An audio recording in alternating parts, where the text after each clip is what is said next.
Good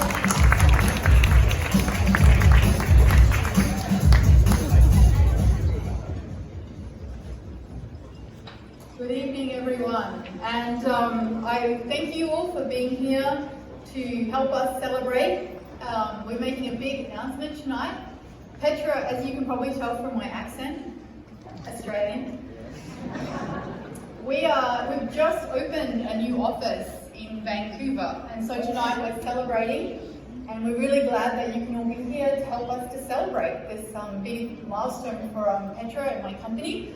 I'm not going to talk too much about our products and all that tonight, but if you do have a chance, it would be probably nice if you could have a look at the video that's playing and reach out to us if it's of interest. But just a little bit of background. In 2015, I founded Petra Data Science to extract value from mining data. And for those of you who don't know us, we're basically most well known for our digital mine-to-mill solutions, right? But a couple of weeks ago, and I do have some slides, which if the audio people would mind putting up now, that would be great. Have they got those ready? Maybe not? That's okay, I'll keep going. A couple of weeks ago, Petra's Director of Business Development and also LabTech Director, Peter Johnson, gave me a copy of a book, which I'm hoping some of you are familiar with. It's called Never Rest on Your Oars. It's a Canadian book. Hands up if you've heard of it. There's some. Okay, it came out in 2017, and it's the story of Tech Resources, and it was told by Norman Keevil, the former chairman and current vice chair of Tech Resources, who wrote the book to support Minerals Ed, the charity which promotes minerals education in Canada. And I read this book actually on my flight over here from Australia. It's a long flight, right? So it was a great opportunity to read this book, and it made me think this would be a great chance to talk about it. It struck me as I read the book just how important technology and innovation has always been to our mining industry.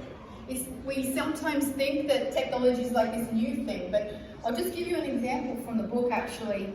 There's the Tomagami mine was one of the first mines identified in the world using aerial magnetics.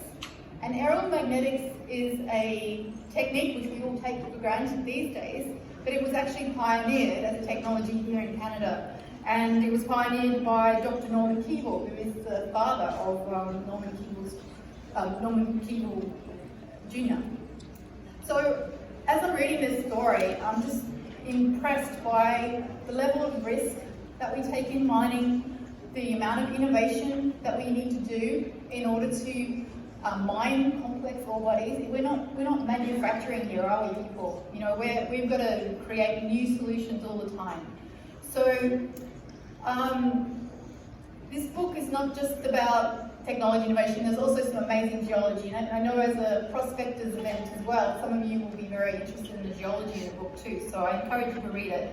But it was a wonderful insight into 100 years of mining history in Canada, and it was a heritage that we decided that if we were going to go global and start off overseas, because obviously we've been building in Australia, that we would choose Canada as our place to start off. And I'm really happy that we made that decision. Got a great feeling from this event.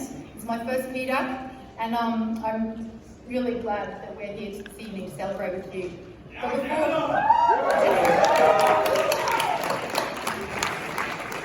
But before I do leave you to get back to your drinks and to tell your own stories, which I'm sure you have plenty of tonight, I'd like to just take this opportunity to thank a few people. I'd like to thank our customers, which without them, obviously, we wouldn't be here. I'd like to thank my team, Petra, back in Brisbane. They're all at work right now, working hard, while I'm over here drinking and partying. But anyway, that's the deal. So, but I really, they inspire me basically every day to create a company that they can be proud of. And in this day and age, that's just more and more important. If you're going to engage the next generation of workers and people, you need to create a business that people can be proud of, right? And so that's something that inspires me when I'm building Petra. I'd also like to take this opportunity to thank my family, and particularly husband, Ian. Ian right now is preparing, you would believe it, while I'm over here, he's actually preparing for the biggest meeting of his life. It's on Friday, and it's so it's all turned out to be quite an amazing confluence of events. But anyway, so that's enough from me. I hope you enjoy the rest of the evening, and I thank you very much for being here to celebrate this milestone for Petra. Thank you.